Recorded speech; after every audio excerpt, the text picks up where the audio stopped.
Okay, in this video, I'm going to demonstrate how to get the M32 to talk to our DL251 Midas rack down there, okay?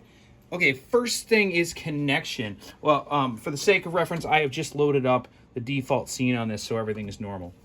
On the back of the console, I've connected the AES50A port, and I've connected on the back of this guy. Those of you who work at NESCOM, you're probably familiar with this thing being connected to our Pro 3. I've disconnected the AES50 Snake 1, which would normally connect from the DL251 AES50 port number 1 and goes up here to the rest of the Pro 3 rig. I've disconnected that, and I've sent the M32 directly into AES51. And I'm not 100% sure of this, but I think the way this works is at the lower sample rate, we can get all 32 channels on this one cable. So I think all we need is one cable. On the front of this thing, the Pro 3, the big blue Midas beast, runs at 96K. The M32 runs at 48K. I'll just take that. And so you will probably find this at 96K left from the Midas Pro 3. If you want to get it ready for the M32, click on the sample rate button, hold it for a while. It turns blue, it takes a couple seconds. Eventually it switches to 48K. So 48K will not work with the Pro 3, 96K won't work with the M32, you just gotta change that. So those are the connections. And then on the console, let's pick an input and an output and make it go through. So routing's pretty simple, like you would with any M32. Look, it's already popping up there on the screen. I'm gonna select, instead of its default analog local inputs, I'm gonna bring in a bank of AES51, where is it? AES51 through 8. So if I was bringing in all 32 from the DL251, it would be AES50A, AES50A. Did I get that right? Did I make a mistake there? I think that's right. One up on the third. I think I'm right. Yeah, I'm one up.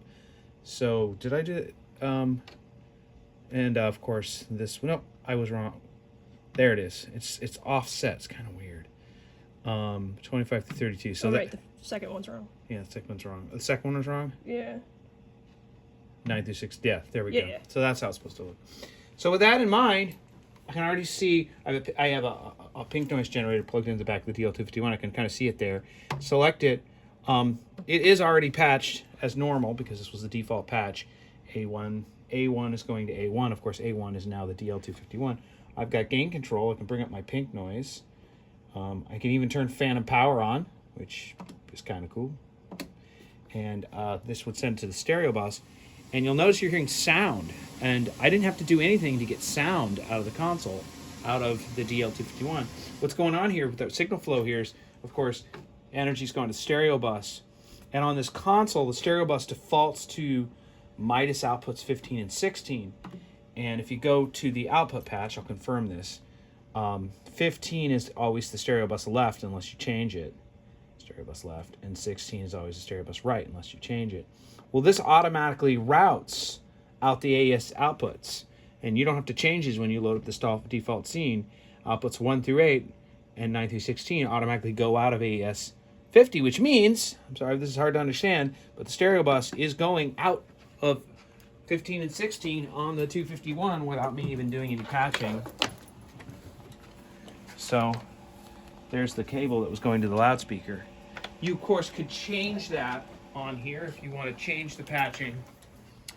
The way I would do it is like I would with any other patch on the Midas output. I would go over to the outs here and I would just pick a different output for whatever source it was, whatever bus it was.